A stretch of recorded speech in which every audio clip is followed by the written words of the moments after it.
me that green light. Give me that green light, Maine. Give me that green light. Give me that green light, Maine. Give me that green light. Give me that green light, Maine. Give me that green light. Give me that green light, Maine. Welcome to Greenlight Maine College Season Finale. I'm Julene Gervais. This series gets bigger every year, a good sign for students to want to stay in Maine, open a company, and create some jobs. And you'll meet our finalists in a few minutes. They are all game changers. But first, we have to share a change in the prize package. This year, we're spreading it all around. We have $10,000, $7,500, and $5,000 to award to students to invest in their companies. And the people who have that decision are judges. They are all business leaders across our state. Let's meet them now. First, welcome Joe Powers from the Maine Venture Fund. How's it going, Joe? Good, Julene. Thanks. Nice to be here. Tell us about what you do there. Maine Venture Fund is a state-sponsored venture fund that invests in growing Maine companies, and so we're really excited to be participating in this episode. Next up, we have Susan Holloran from Mercer. Hi, Susan. Tell us about what you do. Hi, everybody. I'm so thrilled to be here. Thank you for the invitation. I lead U.S. business communications for Mercer, which is a global consulting firm. Perfect. And last but not least, we have Timothy Template, who is the Executive VP of Sales for Puritan Medical Products Company. Hi, Timothy. Hi, Jolene. Thank you for inviting me. I am the Executive Vice President of Sales for Puritan Medical Products Company, who manufactures disposable medical goods and sold around the world. Well, thank you all for what you do for Maine. We'll look forward to talking to you in a little bit. Our first company is a useful tool for divorced parents. From the University of Maine of Orono, let's watch Coexist. Hi, my name is Emma Richardson, and I'm a graduate student studying human development at the University of Maine. I'm also a co-founder of Coexist, an act-based therapy program which helps divorced and separated parents raise their children together. Here, we have Jack and Charlotte, two parents in a typical Maine family. Over the past few years, they've begun fighting relentlessly, and they're both miserable. They tried working things out themselves, but in the end, Jack filed for divorce and joint custody. Charlotte was enraged, and working together has become nearly impossible. Just last week, Jack messaged Charlotte to see if she could pick the kids up from school, but she angrily ignored the message, and the kids were left behind for nearly an hour. Now, they're struggling academically and think that everything is their fault. With a frustrating and backed up court system, how will this family make any progress? Enter Coexist, a therapeutic app which will help them rebuild a respectful, child-focused relationship. Like similar apps, Coexist has user profiles, a shared calendar, and a messaging system. But we take this to the next level with two unique features. First, simple collaborative games and tasks will teach parents, like Jack and Charlotte, to work together as a team. And second, an artificial intelligence-based feedback system will guide them to positively change their behavior. Maine is the ideal place for this, with its high rural population, high divorce rates, and lack of quality mental health services. Our team, made of myself and Dr. Daniel Pullman, a licensed marriage and family therapist, will begin by initially targeting agencies which provide family-focused resources, like parenting education classes. 46 states mandate parents who are moving through the courts to take these classes. Coexist would help agencies see lasting results from their seminars by acting as a supplemental tool for their programs. By offering the program at a reduced monthly fee for court-mandated parents, giving some money back to the centers, and offering the program direct to consumer at competitive market rates, families and communities will be healthier and courts less overburdened. Our first prototype should be ready for testing in June of 2021, and the money from Greenlight Maine will go towards further prototyping and business development costs in preparation for an upcoming STTR grant. In addition to our expertise in social science and mental health, we've gained a better understanding of the tech and business worlds through customer discovery, a commercialization accelerator through the University of Maine, and the Top Gun program. Based on the number of divorces in Maine alone, we believe that there is a $450,000 market opportunity here, Parents are desperate for an effective solution, and kids just want to see their parents coexist. We hope that Greenlight Maine will take part in this social innovation and be an agent of change. Thank you. Emma, social innovation. I love those two words, and you are helping so many people. So congratulations. Thank you. I'm excited to be back and talk to you guys all again. So this should be fun.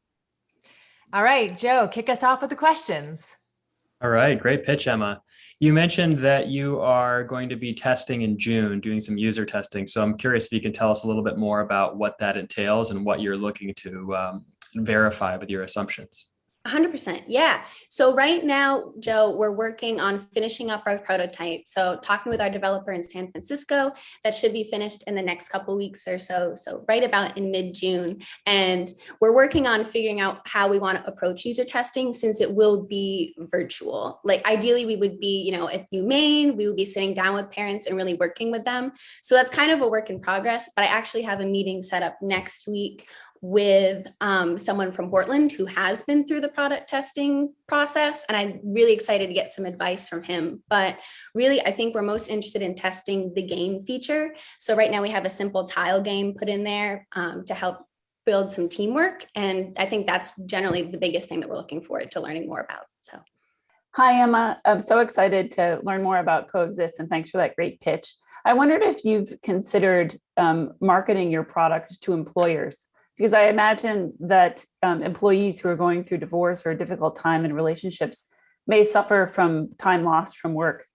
I'm really excited you brought that up, Susan, because one of the facts that I found while kind of researching this, because we were interested in the economic impact of divorce. So if you were to think about one $60,000 a year employee, accounting for lost time, coworkers, bosses, kind of trying to catch up on things, one $60,000 employee could cost a company about, $89,000 per year. And one employer could have multiple parents going through a divorce just in different stages.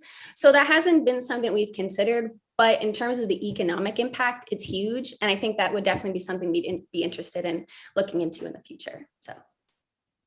All right, Timothy. Yes, Emma. When parents would typically seek therapy. Yes. But in your device, your invention is that they would be able to try to make it on their own through through your app. Is there a type of any data that would show that your program would be better off in the beginning than therapy? Yeah, I don't know if we're looking necessarily to replace therapy entirely, because at the end of the day, talking with a real human being and getting their direct input, there's no replacement for that. But for so many parents who can't access this, we're really hoping to meet them in the middle. So in terms of data, I think what would be great, something I mentioned in the pitch, was putting together these short metric reports, which would kind of summarize their experience within the app through data. So looking at tonal shifts in the conversation over time, looking at how quickly they can resolve conflicts, looking at how their response times are. You might have one parent who takes a long time to reply, but by the end, they get right back in there and they're really to stay on top of things. So I think that data could represent real world interactions. And if they're working with a parent education program or a family resource agency, that'll help bring a more human element to it. So Great explanation, Emma, and good luck with your launch. Thank you. No, I really appreciate it.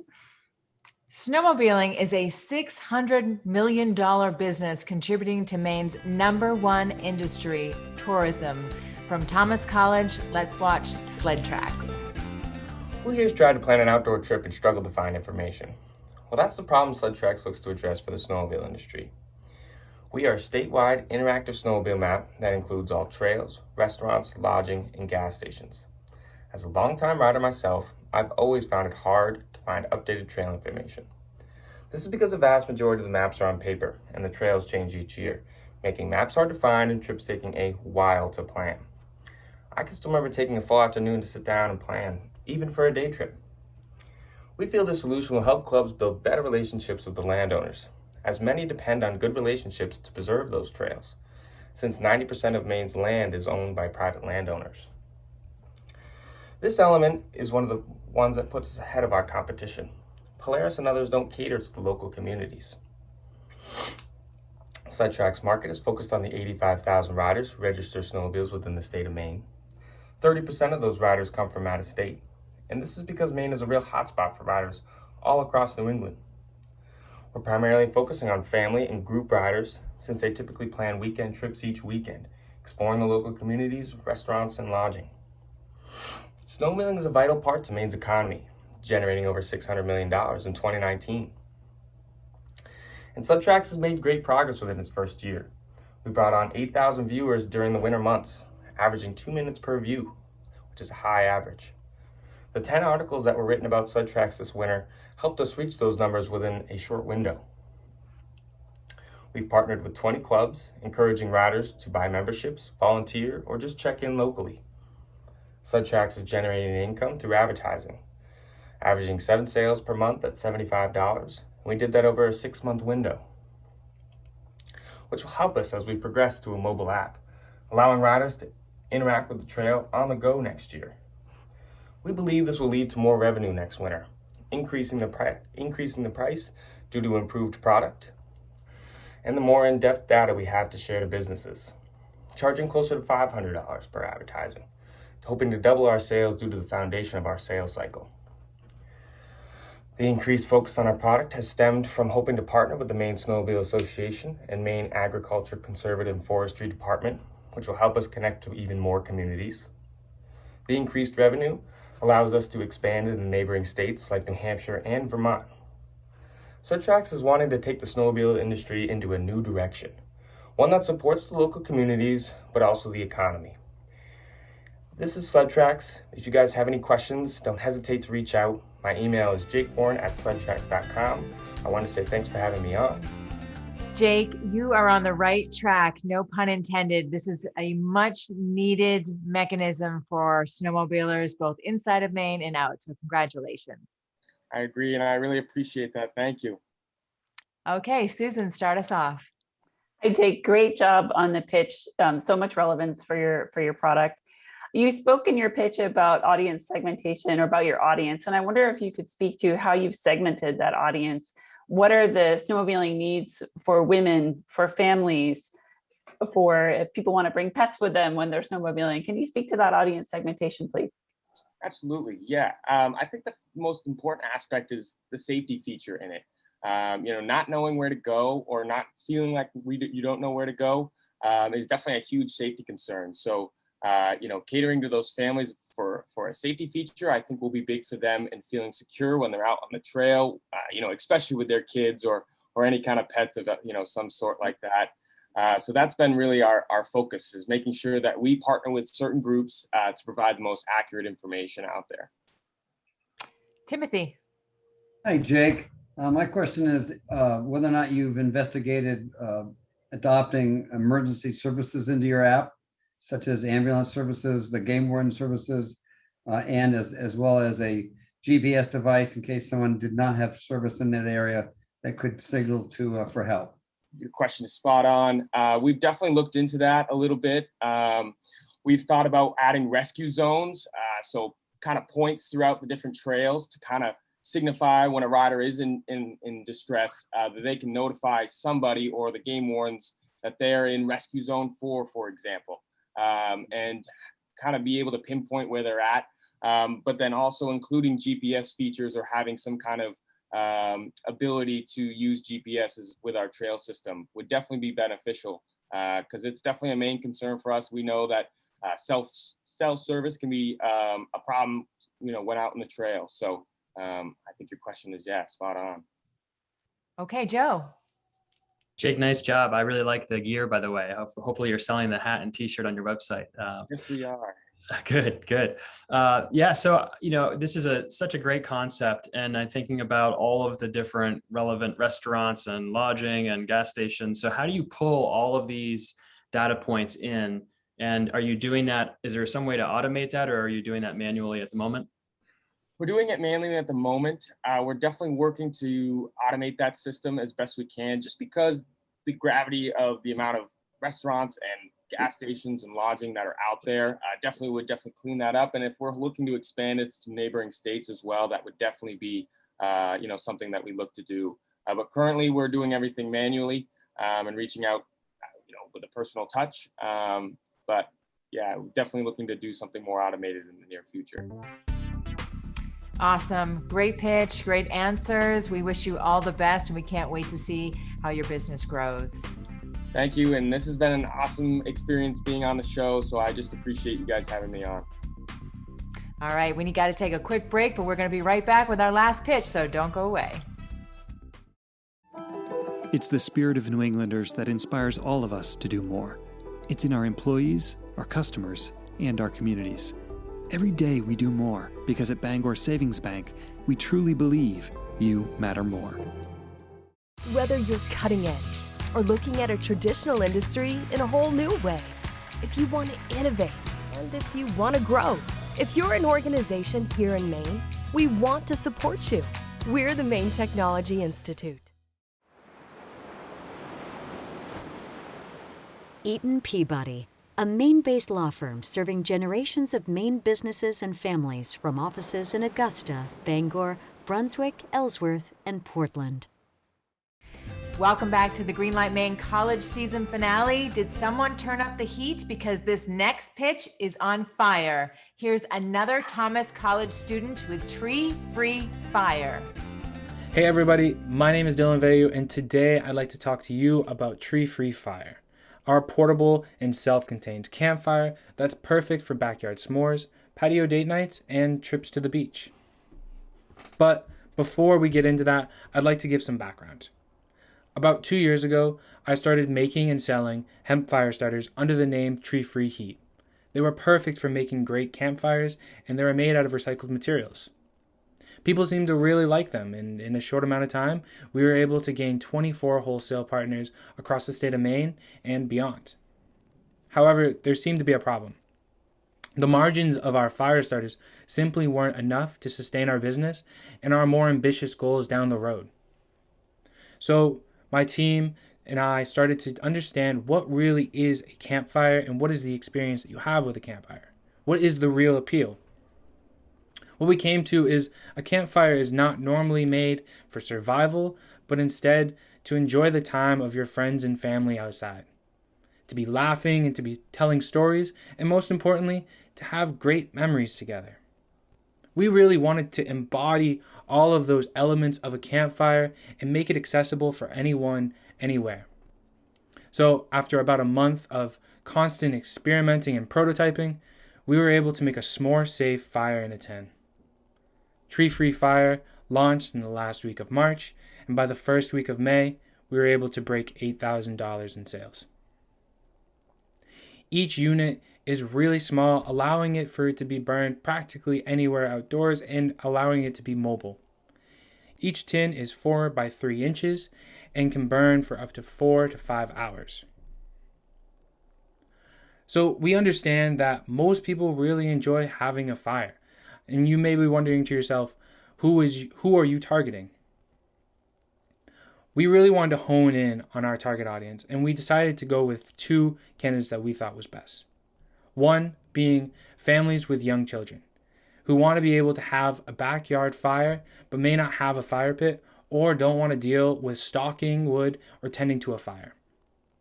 Our other customer segment is urban millennials and Gen Zers that are always wanting to adventure and want to be able to bring the good times of a campfire wherever they go.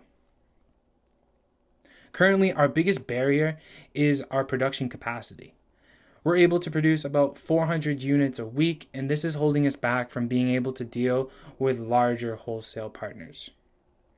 Capitalized with the $10,000 from Greenlight Maine, we would be able to sign a lease on a small production facility, be able to buy a commercial wax melter, and hire on a production assistant to help us bring our units from 400 a week to 1,000 a week. Ultimately, this would allow us to gain $11,000 more in revenue per week. I would like to thank you all for having me again. I really appreciate it. My name is Dylan of Tree Free Fire. Dylan, awesome pitch. You have grown so fast in such a short time. Awesome. Thank you. Thank you so much. Okay, Timothy, let's kick off the questions with you. I thought I was quite impressed by the amount of work you'd done with promotional work with your product. My question today is what testing have you done and performed to deem the product safe for environmental use and for wood platforms on decks that would be in the city? Yeah, so we have disclaimers on our product that tell the user to make sure that you're putting it on a non-burnable surface, including, the most popular one being a trivet. So we really want to be able to allow the user to understand that you don't want to put the product on something that's going to be damaged by the heat of the product because it does get hot. So that is something that we push both on our website as well within the product with an instructional card.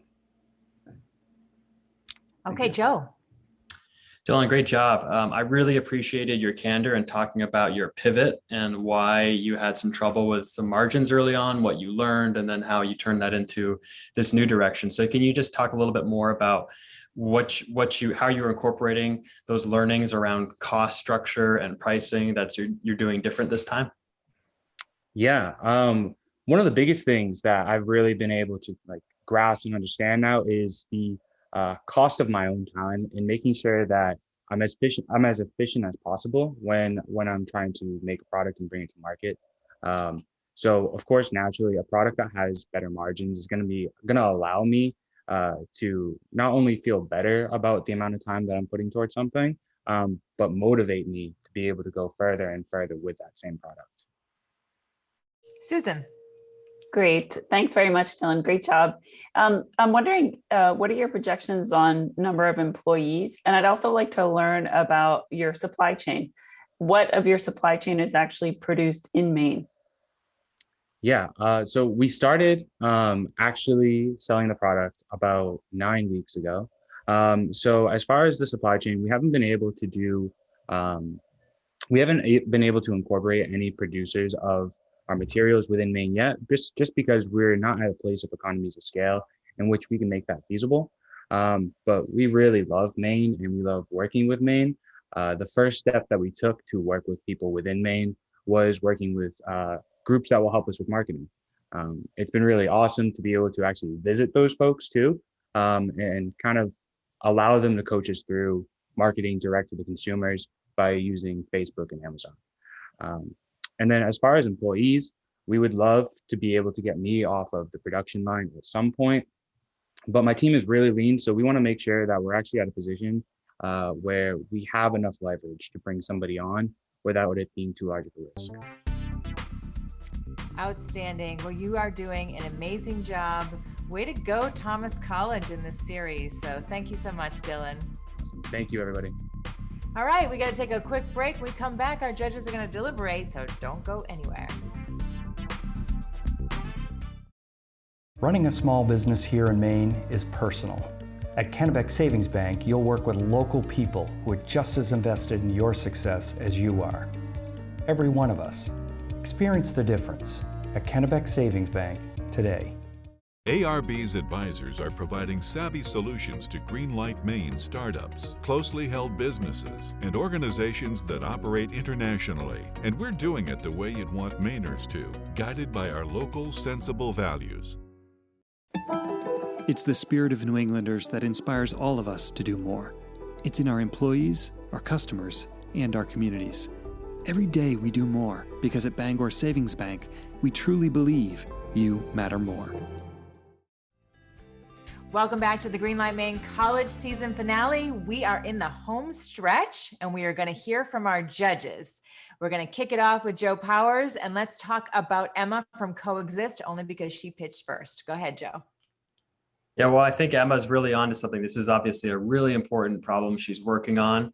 I think the key for her going forward is going to be around testing some of her assumptions around usability and how parents in this really contentious time will come together around her technology to solve that problem.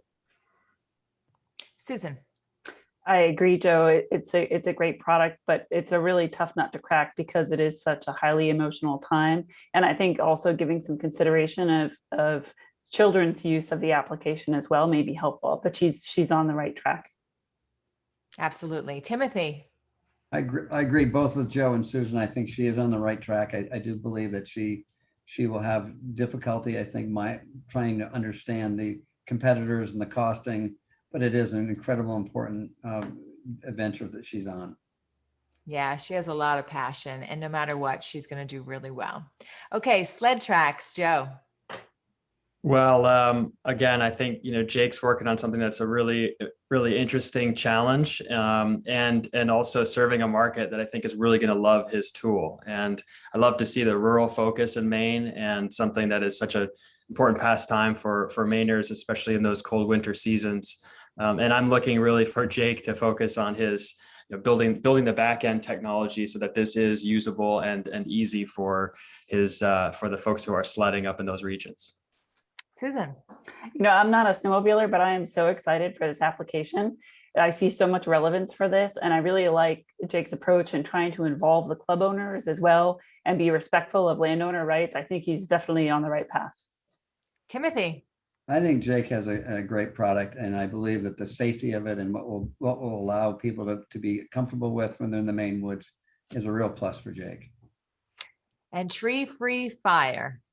So Dylan, we talked a lot about in our deliberations about the challenge of scaling this. He's got some great traction. He's got people who are already happily using it, but he's got to really think ahead about how do you build in the back end operations to make this something that can grow with the demand. Susan. Yeah, I agree on the scale point. I think also it's exciting to think about how to incorporate more of Maine in the supply chain when the time comes. And I'm excited to see what's next. Awesome. And Timothy. I think Dylan's product is very unique, and I think that it will sell well, I believe, and it will be something that everyone around the United States will use in the world. Excellent. Well, you folks have been a great panel today, so thank you so very much. And the best part is that everybody's a winner. Everybody's going home with thousands of dollars. So we'll give you a few minutes to make your final decision, and we'll be right back after this break.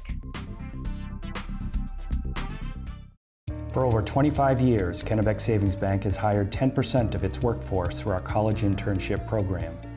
Many of those early college interns are in leadership positions at the bank today. Experience the difference at the bank that invests in its future. Through their efforts to support Maine entrepreneurs who are growing our economy, Greenlight Maine is making our state a better place to start and operate a business. For these efforts and the creation of a robust entrepreneurial ecosystem, the Harold Alfond Institute for Business Innovation at Thomas College is proud to be a sponsor of Greenlight Maine. It's the spirit of New Englanders that inspires all of us to do more. It's in our employees, our customers, and our communities. Every day we do more because at Bangor Savings Bank, we truly believe you matter more. Welcome back to Greenlight Maine. We're moments away from finding out who the college season winner is. But first, we would like to thank Bangor Savings Bank, Maine DECD, MTI, and all of our underwriters. And we would like to thank all of you at home for supporting small business because they are the backbone of Maine's economy. Okay, here we go. The top prize of the Greenlight Maine college season finale is Sled Tracks.